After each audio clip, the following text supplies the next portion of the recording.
Trauma set, gripping my Beretta, sipping Amaretta. Man, you crazy if you think I'ma let up. I told you I'm a trauma setter. I'll be the first to set it, homie. You can bet it, just don't get in the way of my cheddar, man. Cause I'm a trauma setter. I don't go looking for no trouble, but somehow the trouble always finds me. Don't make me heavy in the trauma center with your mama crying cause the only son is dying. She don't know it's just a karma catching up. Cause I'm a trauma setter. Israel Adesanya seemed untouchable just a few years ago.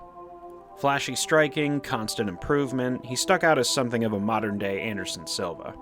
I like to remember the fight between the two of them as kind of like that Spider-Man meme. Instead of shooting where I was, you should have shot at where I was going to be. Stylebender had the world at his fingertips.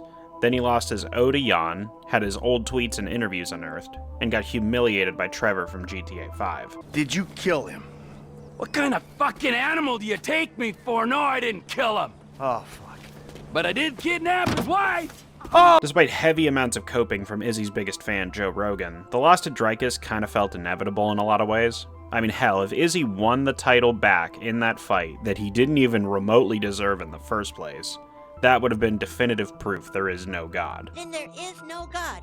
There's no God, dude. But yeah, long layoff, last couple performances being underwhelming minus the Paulo fight. It wasn't really hard to picture Dricus winning this one, and now, off the back of a loss to a solid grappler in his own right, Izzy now has to face a Dagestani that isn't undefeated. Nasruddin Imavov has been at it on the main stage for half a decade at this point, 7-2-1 in the UFC, born in the same mountains that bred savages before him, and with a win over every top-tier name thrown in front of him minus Sean Strickland. He's a lot of fun to watch when he isn't getting taken down, but I'm not too sure that's going to be a huge concern against Izzy. The most important fight currently for Izzy, and it's also the most important fight for Imavov. This is his Benoit Saint-Denis Dustin Poirier fight, where he finally gets his chance to ascend.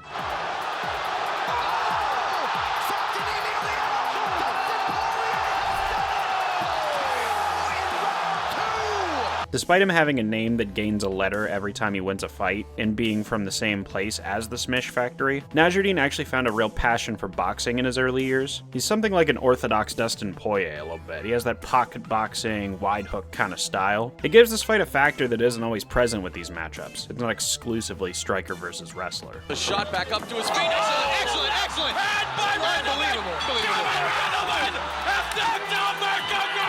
Although we did see what a hell of a grappler he was in the Brandon Allen fight. Imavov is going through the gears here in Paris. The ace in the sleeve has always been the grappling, and he is showing us those chops tonight. So who takes it? Does Izzy get back in the win column? Does Imavov get his chance to break out?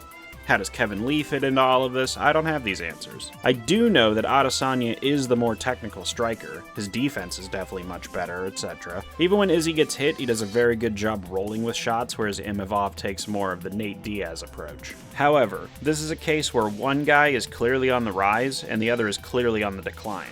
1 + 1 in these cases usually equals 2, especially in this cold, unforgiving sport we call MMA. Strickland also exposed some massive holes in Izzy's striking.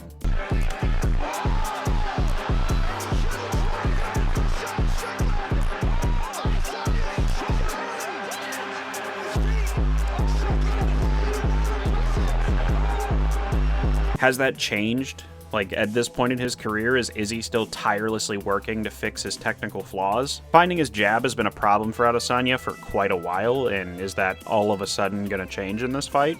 Maybe, maybe not. Epic comeback starts right here. I'm picking Imavov. I kinda doubt he gets the next title shot without some extenuating circumstances, but hey, it's the thought that counts, I suppose. Does Izzy bounce back after this, or does he retire? Honestly, who the hell knows? This is a great fight to gauge where both guys are at, and at the risk of turning this fight into another Izzy Yoel just by jinxing, I do suspect that this fight will have plenty of chaos, one way or the other.